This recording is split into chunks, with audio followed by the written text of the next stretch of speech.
Am găsit la un nou video de pe acest canal. Mă numesc Stanciu și astăzi o să continui seria de Geometry Dash. Deci, ultima dată am rămas la Cycles. Și dacă vă place seria de Geometry Dash, apăsați pe butonul de like și de subscribe pentru susținere. Și nu doar asta, ca să postez mai multe videoclipuri. Deci, da, ultima dată am rămas la Cycles și astăzi scopul meu va fi să fac ăsta, dacă o să reușesc. Am mai jucat un pic off camera, Club Step și Electrodynamics un pic, 3% și 36% și am mai făcut niște nivele de astea grele, adică, da, mi-am încercat și eu norocul. Așa, continuăm. Deci, Cycles. Hai să-i dăm. Și e prea greu.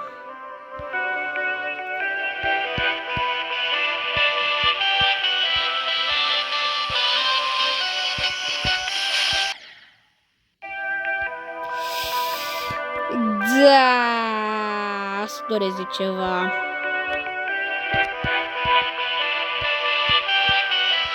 Ok. Sari, intră în portal.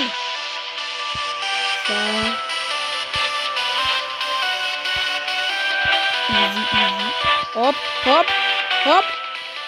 Oh my god. Mă fac bila. Mamă, ce virus mi eram.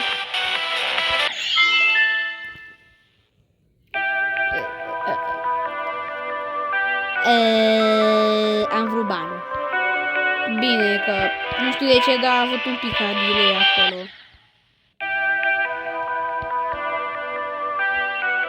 Da, și am uitat să vă spun.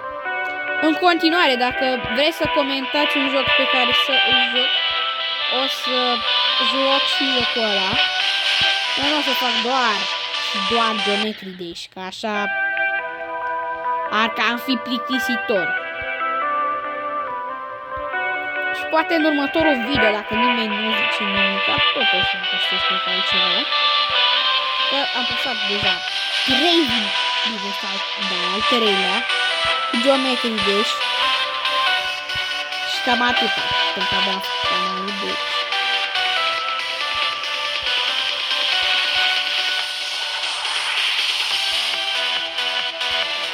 Ok. Mă, o reparare ăștia. Eu nu știu. Înainte, deci să vă spun înainte, că v-am spus în primul video că am mai făcut. Așa. Deci, înainte mergea foarte chestia pentru mine. Hop. Bum. Sper să intră în portal, bum. Să merg mai repede. Oh, l-am făcut.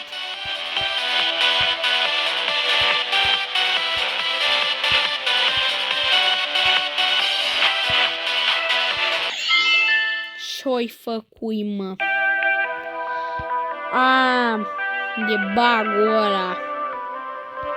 Deci există... Eu am murit acolo de vina unui bug. Deci eu, dacă mă duc gen în sus și gen se... Uite, să vă arăt ce are, gen dacă pot la bilă, nu dacă pot. Deci dacă eu... Nu mai zic nimic. Gata. Deci nu.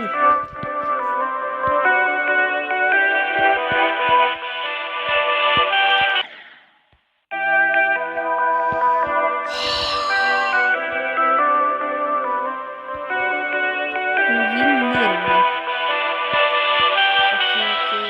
Sari. Intră în portal. Sari.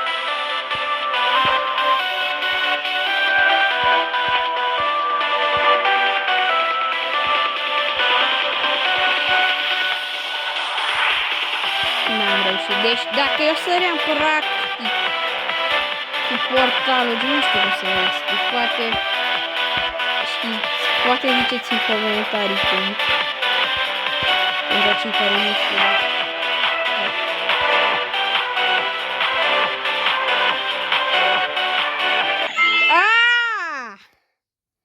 Bănuțului, mă!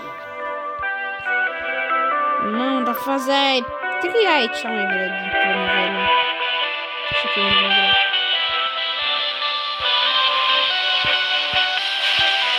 Ok.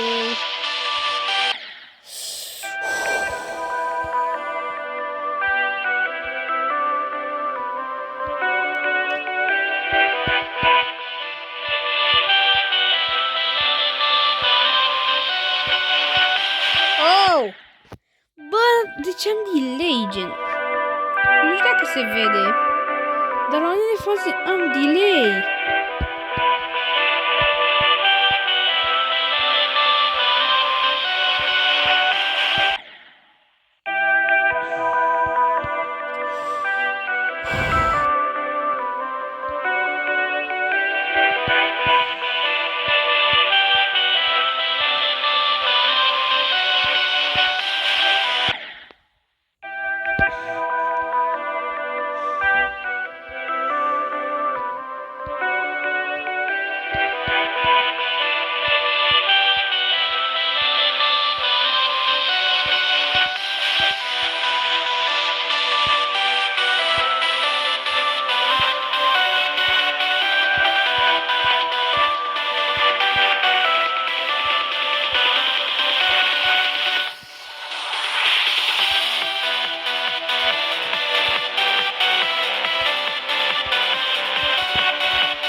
Guys, cred că o să mă pun un pic pe mut, ok?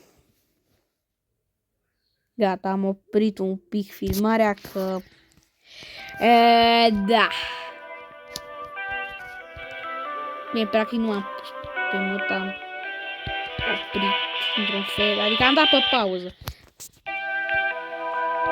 Nu mai gata, deci nu mai pot cu nivelul Cycles. Circle, Cycles, e același lucru. Așa.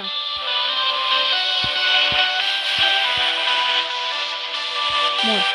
O să mor. Am murit.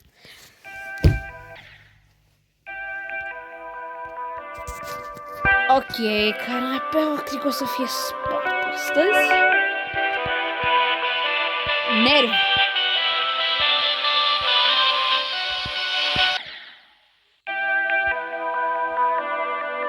Cred că pe ăsta fac o... Deci dacă fac pe ăsta 100 de ani templuri, puteți să-mi dați o provocare în comentarii. Ok? Orice provocare că o fac. Dar să nu fie gen din aia să o faci nu știu câți ani și chestii de astea. O provocare și o să o fac pe următorul clip.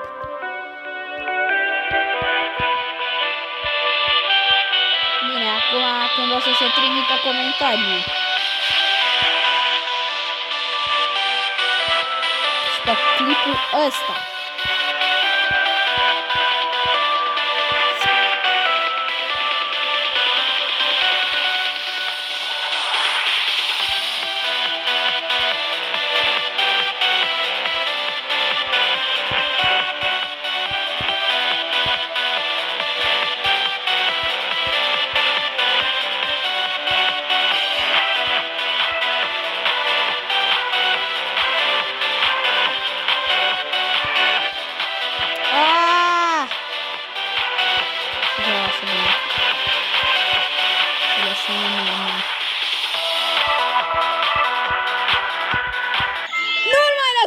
urmă!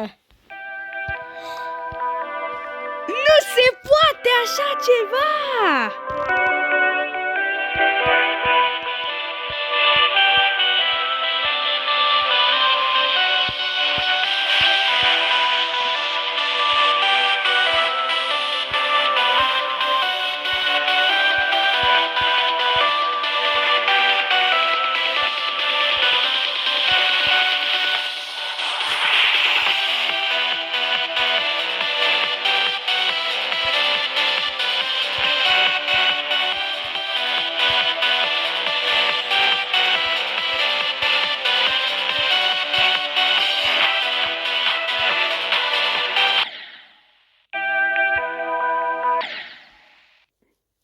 Astăzi învățăm să ne calmăm pe acest video. Deci avem o reclamă.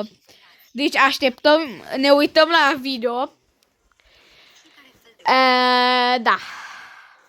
Hai să vedem cum să ne calmăm de la geometride. Anxioasă cu un singur cuvânt.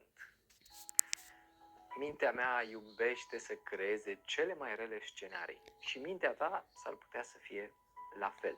Creierele noastre par formate, în special să ne protejeze, ceea ce înseamnă că sunt specialiste în a detecta pericole. Da, cred că asta mă enervează mai rău deoarece mă doare capul de la el. Da. Da, logic o să continuăm cu Cycle, să nu se poate. Și trebuie să fac și provocarea aia dacă o să fac 100 de ani timpuri.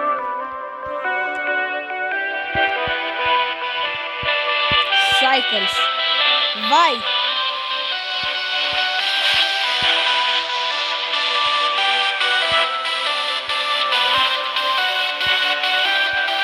Hop! Bun, bun, sari, sari! Mergi mai repede!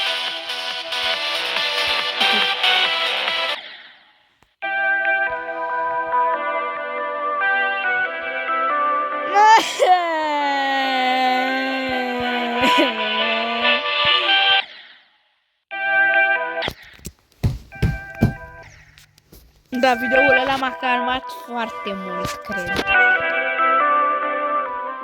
Da.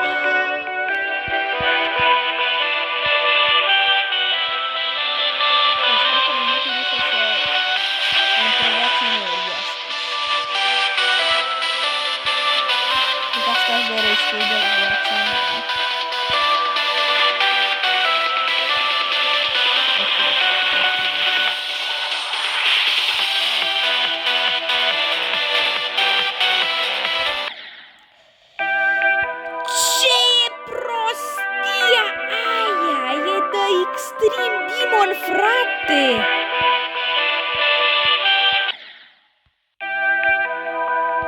Nu, cumva accurate hitbox, ca să știu.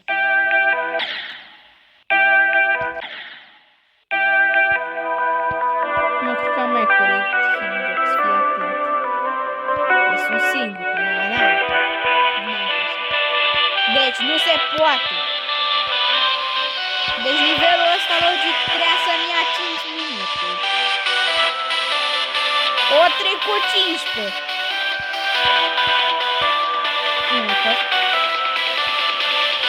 Deci cine vede videoul ăsta să vă rugați pentru mine să-l termin și să dați un like și un mare subscribe. Și am murit. 36 de ani timpuri.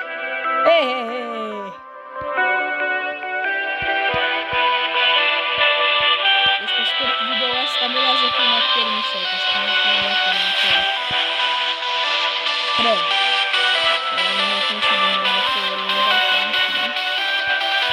Hop, hop!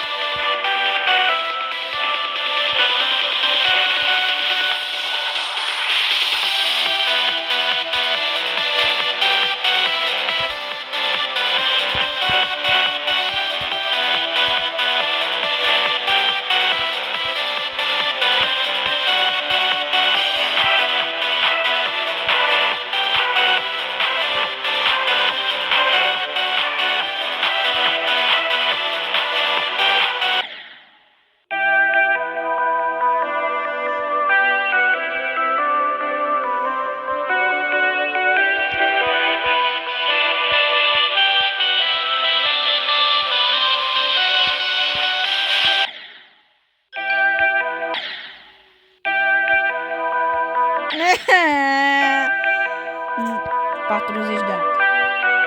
Nu se poate! Deci chiar o să fac o provocare, cred. Deci nu se poate așa ceva. Și apoi vezi că următorul fac în 3 secunde. Hop, hop. Dar asta că funcționează, nu e să-i funcționează. Bine, că vreau să iau bănuțul partea a doua.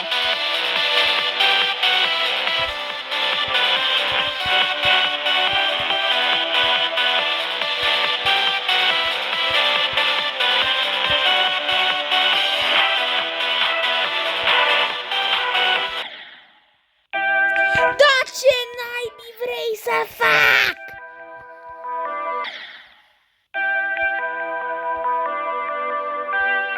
Pot să mă las oare automat, dar nu cred că apoi poate mă duc într-un spike. Mamă, nu mai pot, mamă!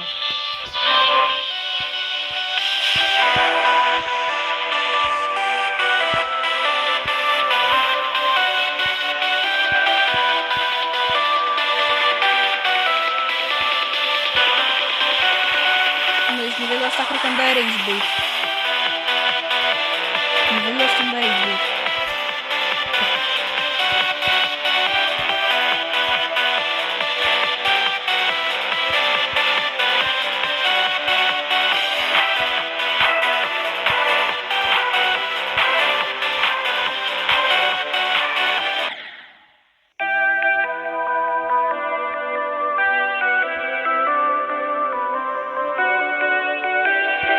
Știți ceva? Nu mai au pe ultimul coin ăla. Bine, că mai e unul, cred. Nu știu unde e. Și eu doar pe ăla. Nu mai au banii de pâine, că nu-mi trebuie chiar atâția.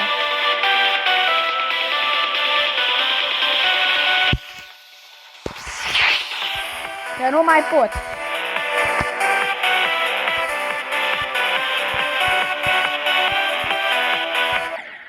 Bă, mamă, mamă! Deci, 50 de ani. Să fie, cred că, cel mai lung video ăsta. Da? Până nu termin Cycles, nu mă las.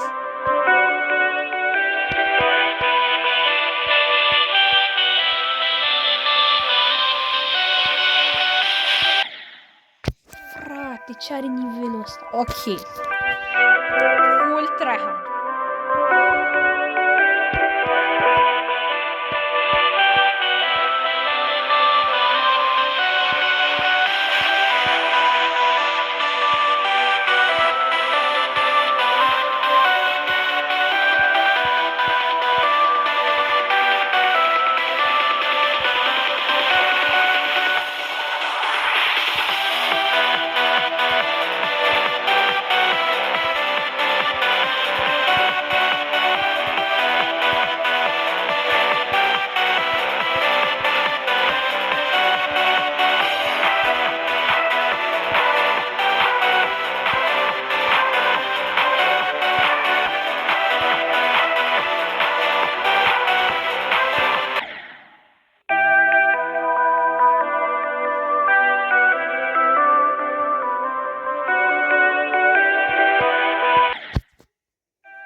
Guys, ce nivelul ăsta?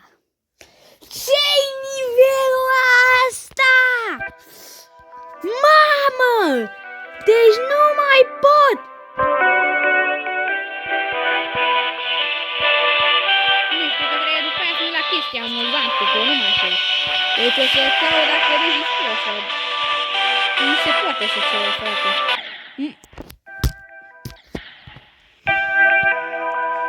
Se spune încă să doriți. Ori ajung până la 100 de ani temporari și nu fac. Ori fac și nici provocare nu mai primesc.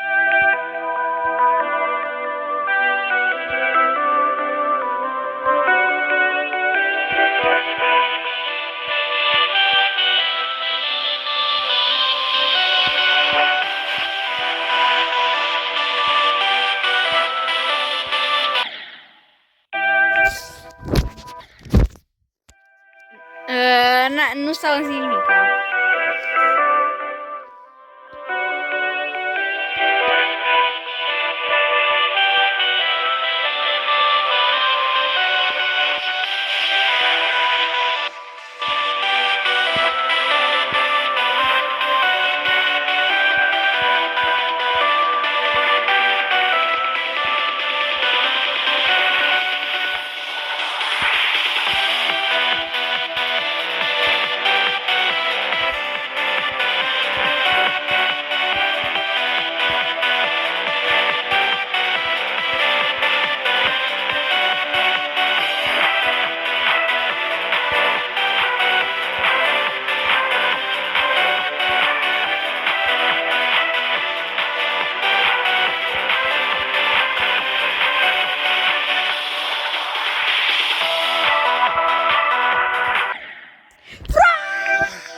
Ia, stați un pic.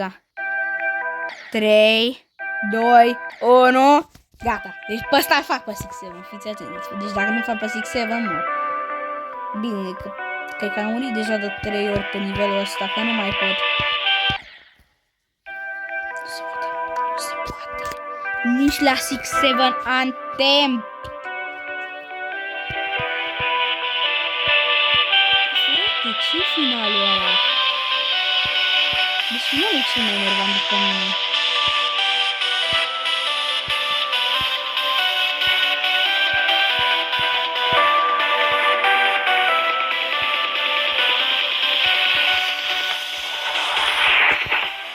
Wow! Stai că am și uitat că am fost la final.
pericolul și a crea cel mai rău scenariu. Creierul anxios este într-o scanare permanentă a mediului pentru a găsi oameni, situații sau lucruri care ar putea fi periculoase și astfel să ajungă repede la acele scenarii care pun răul înainte. Din cauza acestor tendințe, anxietatea poate scăpa de sub control. Cei care sunt atrași în spirala copleșitoare a anxietății caută soluții cât mai la îndemână și cât mai rapide. Unii oameni le spun celor care trec prin momente de anxietate: hei, relaxează-te, nu te mai îngrijora. Ușor de zis, greu de făcut. În acest video îți voi oferi o tehnică de calmare. O tehnică de calmare. Eu nu mă calmez. Nu mai pot cu nivelul lui 70 de antempuri. Am făcut 97%. Ce mai vrei, jocule? Deci am avut un ghinion la final de nu mai pot. Cum să faci 97%? Da, nu, dacă era să fac. Deci nu se poate așa ceva. Nu se...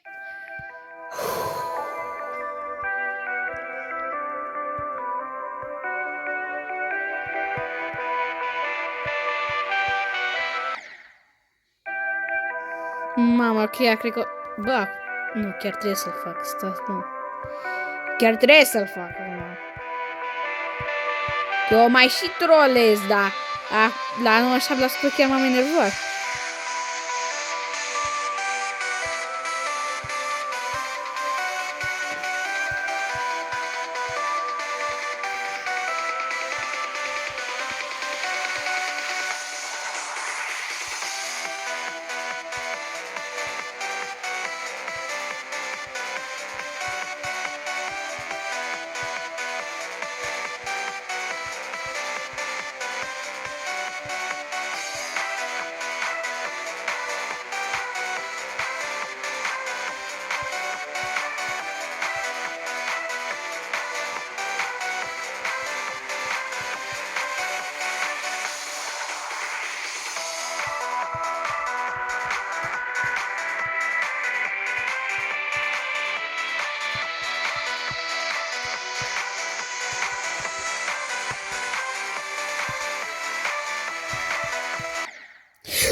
Da.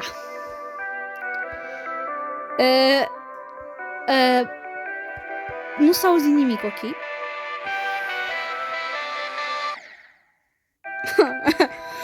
Mai am 22 de antempuri. Deci dacă în 22 de antempuri nu-l fac, e de rău. Dar am devenit destul de aproape. Deci mai am șanse să-l fac.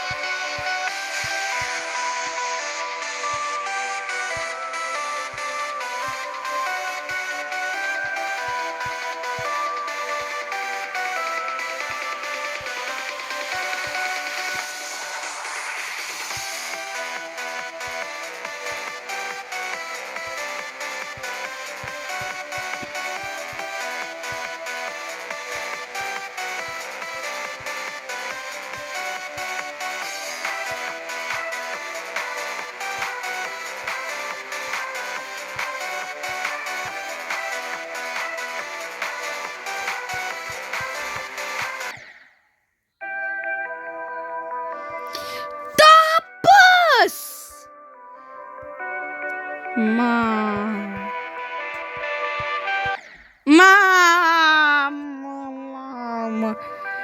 Bă, lasă, nu-mi dați provocare grea, vă rog eu. Bă, pe bune. Că de făcut o fac.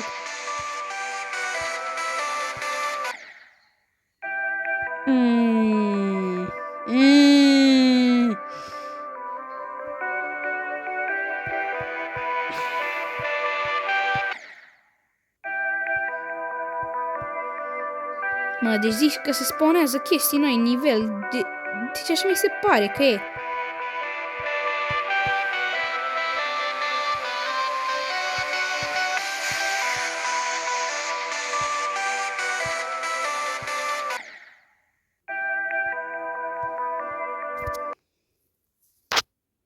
Deci fiți atenți, am mutat camera. Gata, acum îl fac.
Nu se... Nu, deci nu cred la cât pot să... Le avem aici oricum, deci... 13 ani timpul să mai au că... Mor. Deci nu cred. Cum să mori acolo? La faza aia simplă, bă. M-am emoționat și am murit.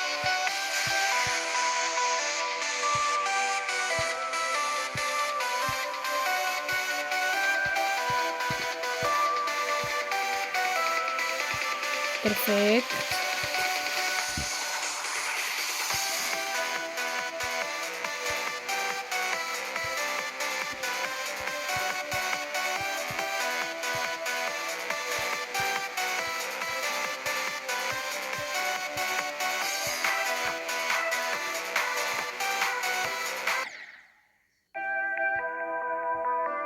Da, nici nu apăs așa mult.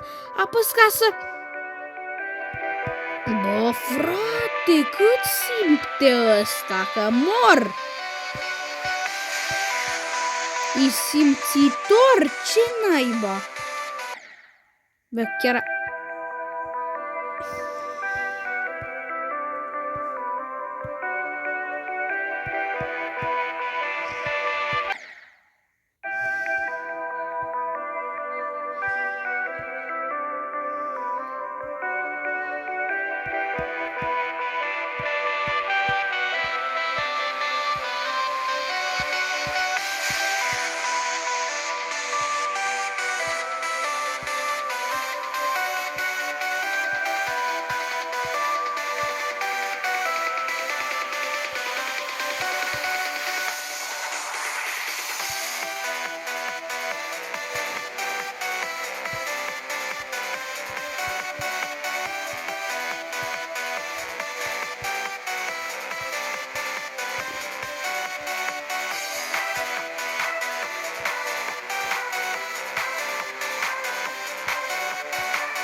Bine, mă!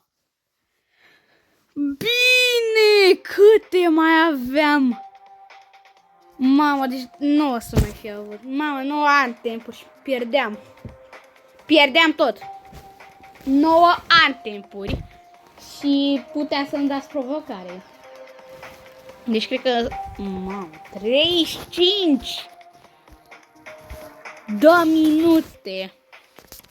Ok.